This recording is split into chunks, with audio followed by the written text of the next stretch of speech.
I had just pressed the button on my garage door opener when an ear-splitting shriek ripped through the quiet morning air. "That's my car! He's stealing my car! Someone call 911!" The voice came from across the street, Patricia Brennan's voice, and within seconds she was frantically stabbing at her phone, pacing in circles in her bright pink bathrobe like a one-woman alarm system. Her hair was still wrapped in curlers, bouncing wildly as she pointed toward my driveway like she had uncovered a felony in progress. Her coffee mug flew out of her other hand, splattering a caramel-colored arc across her flawless green lawn. "My name's David Holloway, and I'm the kind of guy who alphabetizes his tool rack and sweeps his garage floor so often you could practically eat dinner off it. I work from home as a software consultant, which means I'm around to witness every bit of daytime neighborhood chaos. And trust me, our HOA president, Patricia Brennan, is chaos personified. She'd been circling my property like a hawk ever since I outbid her son at a public auction for a mint-condition 2019 BMW 5 Series. The car was parked right there in my garage, its metallic blue paint shimmering under the bright LED strips I installed last summer. I bought it fair and square, 3 years of saving finally rewarded. But ever since that BMW came home 2 weeks ago, Patricia had been acting like I'd stolen the crown jewels. She started with fake friendliness, showing up at my door one afternoon with a tray of cookies, even though she hadn't acknowledged my existence in 5 years. "Oh, what a coincidence," she said, forcing a smile that didn't even try to reach her eyes. "I ordered the exact same model. The dealer said it'll be delivered any day now." Then came the offers. "You know, if you ever want to sell that car, I'll pay you exactly what you paid for it." Every time, I politely declined. I told her the truth. I'd been searching for that specific car for months. I wasn't letting it go. Patricia didn't take rejection well. Within a week, the HOA violation letters started arriving.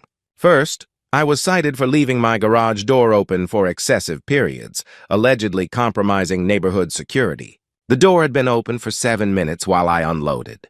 Groceries. Then came the next one, a warning about unsightly vehicle storage causing visual pollution. The car was inside my garage with the door closed. And then, the pièce de résistance, a violation claiming I was breaking noise ordinances because I'd been engaged in automotive maintenance. The offense? Checking tire pressure. At 2 p.m. on a Saturday, the list grew more ridiculous by the day. I got cited for reflective surfaces capable of blinding motorists, meaning apparently the sun bouncing off my garage windows. She even claimed my driveway needed resurfacing due to microscopic oil spots that you'd need a magnifying glass to notice. Finally, she proposed a new HOA rule, requiring all luxury vehicles to be registered with the board for insurance purposes. Funny how that only applied to homes on my street, specifically mine. That morning had started like any other. I had a client meeting downtown, so I grabbed my briefcase and clicked the garage remote. As the door creaked upward, revealing the BMW's shining grille inch by inch, Patricia came bursting out of her front door like a soap opera villain. "Stop him! He's taking my car!" she shrieked, waving a stack of papers over her head. "That's my brand new BMW. It was delivered yesterday." "I have the paperwork right here." I sighed and stepped out of the garage, both hands visible. "Patricia, this is my car. I bought it at a county auction 2 weeks ago. You've seen me driving it almost every day since." But she wasn't hearing any of it. Her voice cracked as she fed her story to the 911 operator. "He hacked my garage door opener. He stole my car right out of my garage in the middle of the night and moved it into his. He's probably been planning this for months." By now, tears were streaming down her cheeks. You'd think she was auditioning for a daytime Emmy. What Patricia didn't realize was that I had seen this coming. After her third bogus violation notice, I installed high-definition security cameras covering every angle of my property, including the interior of my garage. I also kept every scrap of documentation neatly organized. The auction listing, the cashier's check, the bill of sale, the title transfer, even photos of me picking it up that day. 10 minutes later, 2 police cruisers rolled up in front of my house. Officers Morrison and Detective Walsh stepped out, already looking like they weren't sure whether to laugh or sigh. Across the street, Patricia was in full performance mode, crying, waving her arms, insisting I was running an auto theft operation from my garage. She even claimed I'd been stalking her to find out when her brand new car would arrive so I could steal it before she got the chance to drive it. I walked toward the officers with calm, open hands. "Good morning, officers. I believe there's been a misunderstanding," I said evenly. "This vehicle belongs to me, purchased legally at a public auction. I have all the documents right here." I popped open the glove compartment, retrieved my folder, and handed it to Officer Morrison, who began flipping through the pages. Meanwhile, Detective Walsh took Patricia's statement as she continued to demand my immediate arrest, insisting she had a dealership confirmation email that proved everything. Patricia triumphantly waved a printed web page like it were irrefutable proof. "This proves it's mine," she declared. The evidence turned out to be nothing more than a screenshot from BMW's online configuration tool, a car building page showing a vehicle she had apparently been designing in her spare time. It wasn't even an order, just a saved configuration with a random reference number. "I've been waiting for this exact car for weeks," she insisted, her voice brimming with misplaced confidence. Officer Morrison ran the BMW's VIN through his onboard computer while Patricia kept rambling about how I'd hacked her emails to find out what model she wanted so I could steal it. Less than 2 minutes later, the results came back. "Ma'am," Morrison began carefully, turning the screen toward her, "this vehicle is registered to David Holloway. It was purchased at a public auction on October 15th and has been legally registered and insured in his name since October 17th.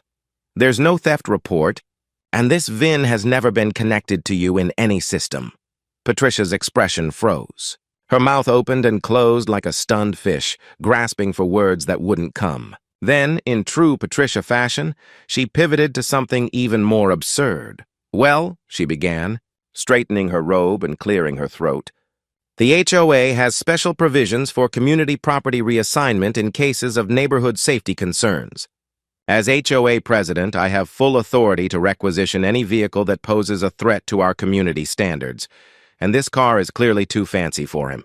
He's probably involved in something shady to afford it." Detective Walsh blinked in disbelief. "Ma'am, are you saying your HOA can legally confiscate someone's car?" Patricia nodded emphatically.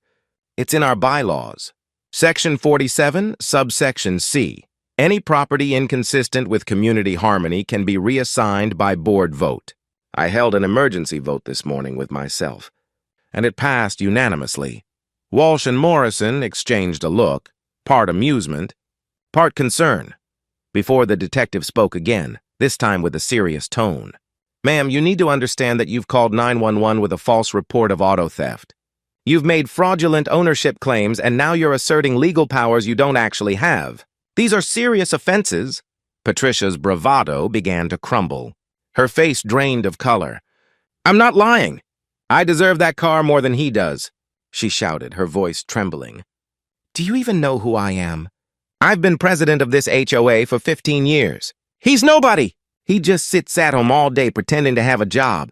She jabbed a shaking finger in my direction, practically trembling with fury. "Ma'am," Officer Morrison said sharply, "that's enough. Making false reports to law enforcement is a crime. Attempting to use your position to take someone's property is a crime.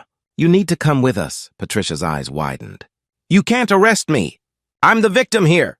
Check his garage. He's probably got a dozen stolen cars in there." I kept my tone calm and even. "Officers, you're welcome to check. I have nothing to hide." I pressed the garage remote and the door lifted smoothly, revealing my spotless space, the BMW gleaming beside my old Honda Civic. Every tool hung neatly on the wall. Patricia pointed wildly at the Honda. "That one's stolen too. No one owns 2 cars unless they're a criminal." That was it for Detective Walsh. "Patricia Brennan, you're under arrest for filing a false police report, attempted fraud, and misuse of emergency services." Patricia's jaw dropped. She spun on her heel and tried to bolt back toward her house, but her slippers flew off mid-run, and she stumbled across the lawn before Officer Morrison caught her by the arm. By now, at least 20 neighbors had gathered outside, filming with their phones.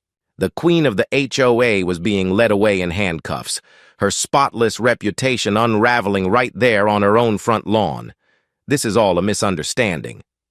She shrieked, struggling as the officers read her rights. I'm being framed. He's the real criminal. Someone call my lawyer. Call the HOA board.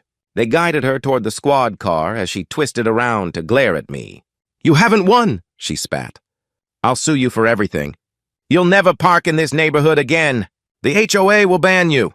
Officer Morrison closed the car door, her voice muffled as she continued shouting. Detective Walsh handed me his card. Mr. Holloway, we'll need a full statement later today. You should also consider filing a restraining order and keeping those HOA violation letters. They could help establish a harassment pattern. 3 months later, I sat in the back of a courtroom as justice finally caught up with Patricia Brennan. The charges had stacked up quickly.